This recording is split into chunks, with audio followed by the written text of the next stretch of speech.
Buenas tardes, mi nombre es Nicla Ruiz, estudiante del doctorado en Ciencias Jurídicas de la Universidad Bicentenaria de Aragua, y el día de hoy les voy a hablar sobre el Derecho Penal Internacional, qué es la jurisdicción penal internacional, cuáles son las organizaciones internacionales en materia penal, en qué consiste la cooperación penal internacional y por último, cuál es la incidencia en los tratados suscritos por Venezuela. El derecho penal internacional fue concebido principalmente como aquella rama del derecho que busca prohibir ciertas categorías de conductas consideradas delitos graves y que por la cual se regulan ciertos mecanismos para la posterior investigación, enjuiciamiento y castigo de aquellas personas que perpetren alguna de ellas. El principal órgano del derecho penal internacional es la Corte Penal Internacional, que es el primer tribunal de justicia penal internacional permanente creado en 1998 a través del Estatuto de Roma. Su función es la de prevención de delitos atroces mediante su intervención oportuna.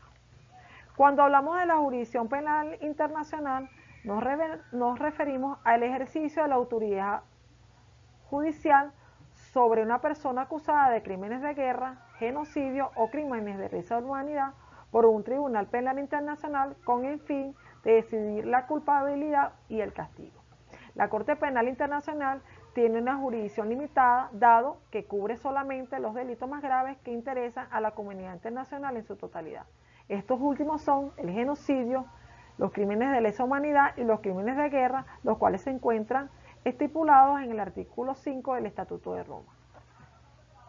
Por otra parte, cuando hablamos de las organizaciones internacionales en materia penal, podemos mencionar el Instituto Interregional de las Naciones Unidas para la Investigación sobre el Crimen y la Justicia, el cual fue creado en el año 1968 con la finalidad de asistir a nivel intermunicipal, gubernamental y no gubernamental en la formulación e implementación de políticas criminológicas y la justicia criminal. Dentro de los objetivos principales del instituto se encuentra el desarrollo de seguridad avanzada, servicios legales y construcción y mantenimiento de la paz. Por otra parte, tenemos el Instituto de las Naciones Unidas para Asia y Extremo Oriente para la prevención del crimen y el tratamiento de los delincuentes. Fue establecido en el año 1962 con el objetivo de promover el desarrollo en materia judicial criminal y cooperación mutua entre Asia y la región pacífica. Las actividades del instituto se enfocan a la realización de cursos y seminarios para los administradores de justicia, investigadores y clínicos penitenciaristas. Seguidamente tenemos el Instituto Latinoamericano de las Naciones Unidas para la Prevención del Delito y el Tratamiento de los Delincuentes. Fue establecido en la ciudad de San José, Costa Rica, en el año 1975. El acuerdo de creación del instituto establece en su artículo primero que el objetivo principal del instituto es colaborar con los organismos en desarrollo económico y social equilibrado de los países de América Latina y el Caribe, mediante la formulación e incorporación de planes nacionales de desarrollo, de políticas e instrumentos de acción adecuados en el área de prevención del delito y la justicia penal. Seguidamente tenemos el Instituto Europeo para el Control y Prevención del Delito afiliado a las Naciones Unidas. Fue creada en el año 1987 por el acuerdo entre las Naciones Unidas y el gobierno de Finlandia. El objetivo del instituto es promover el intercambio de información relativa a la prevención del delito entre los estados de la Unión Europea. Los temas que cubre son crímenes organizados, violencia contra la mujer, tráfico de órganos y sistemas jurídicos europeos. Y por último tenemos el Instituto Africano de las Naciones Unidas para la Prevención del Crimen y el Tratamiento de los Delincuentes. Es un organismo gubernamental cuyos objetivos son los de promover la cooperación activa de los gobiernos, las instituciones académicas, las ONG y la de los expertos en áreas de prevención del delito y la justicia criminal. En su mandato por los estados africanos se determina que su labor es la de movilizar gente y administrar lo necesario para el desarrollo social y reforzar la prevención del crimen. Además, realiza investigaciones en políticas públicas, entrenamiento, documentación e información, así como emitir recomendaciones a los gobiernos. Seguidamente hablaremos lo que se trata sobre la cooperación penal internacional. Conviene tener presente que el derecho penal internacional comprende el conjunto de reglas jurídicas que determina las condiciones en las cuales debe auxiliarse mutuamente los estados para la administración de justicia a fin de asegurar el ejercicio del poder penal en la esfera de la comunidad de las naciones, es decir, las condiciones en las que debe presentarse asistencia judicial internacional en materia penal. La doctrina internacional reconoce en la materia penal 3 niveles, como lo es la asistencia judicial en materia penal, que no es más que un utensilio de soporte a través del cual un Estado, exhortando, brinda apoyo a otro, para que este último pueda perfeccionar sus investigaciones y posibilitar el descubrimiento del hecho punible de sus autores y partícipes consecuencialmente y facilitar la sanción de esto.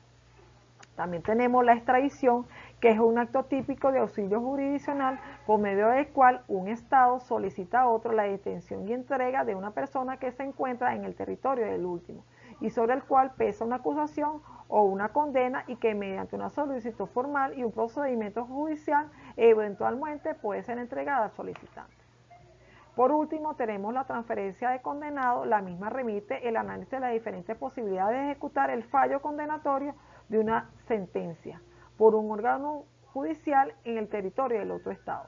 Debe destacarse la dificultad que conlleva, no solamente porque afecta directamente al núcleo de la soberanía estatal, sino también por las siguientes razones. Ha sido dictada por un órgano judicial constituido de forma distinta que los del Estado requerido, tras un procedimiento con garantías diversas y aplicando un derecho material diferente.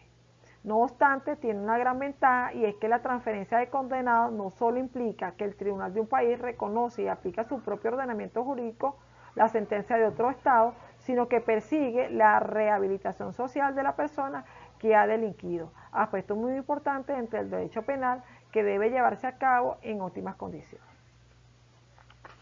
En cuanto a las incidencia de los tratados suscritos de Venezuela, entendemos como incidencia que es el despliegue de herramientas del ámbito jurídico para el fortalecimiento de los estándares internacionales y las garantías del ejercicio de los derechos humanos, a través del litigio estratégico y el uso de mecanismos de protección de derechos humanos como el Sistema Universal y el Sistema Americano de los Derechos Humanos.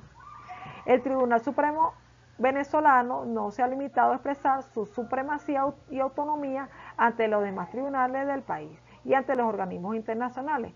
También ha señalado cómo debe resolverse el posible conflicto entre la Constitución y la norma de los tratados internacionales en materia de derechos humanos suscritos por Venezuela.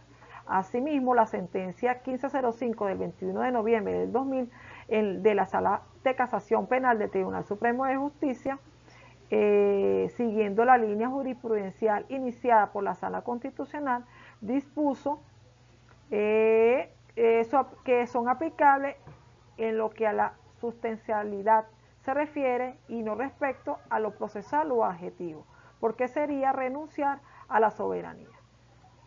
Tales tratados forman parte del sistema constitucional venezolano por voluntad de la Constitución, pero en caso de que haya una anomia o colisión con el dispositivo de la Constitución, deberá sin ningún género de duda privar la Constitución.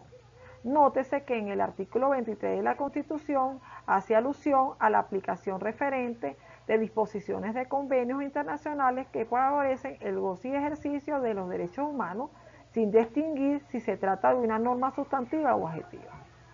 En conclusión, podemos decir que es significativo señalar la importancia que tiene la creación del derecho penal internacional, permitiendo que la justicia penal pueda contribuir a evitar transgresiones de la ley. Por otra parte, es importante que las personas conozcan que existen mecanismos de cooperación jurídica internacional. Conviene tener presente que el derecho penal internacional comprende el conjunto de reglas jurídicas que determinan las condiciones en las cuales deben auxiliarse mutuamente los Estados para la administración de justicia a fin de asegurar el ejercicio del poder penal en las esferas de la comunidad de las naciones, brindando la asistencia judicial en materia penal. Y por último, las incidencias jurídicas, que no es más que el despliegue de herramientas del ámbito jurídico para el fortalecimiento de los estándares internacionales y las garantías del ejercicio del derecho humano a través de litigios estratégicos y el uso de mecanismos de protección de derechos humanos como el Sistema Universal y el Sistema Interamericano de los Derechos Humanos. Muchas gracias. Buenas tardes.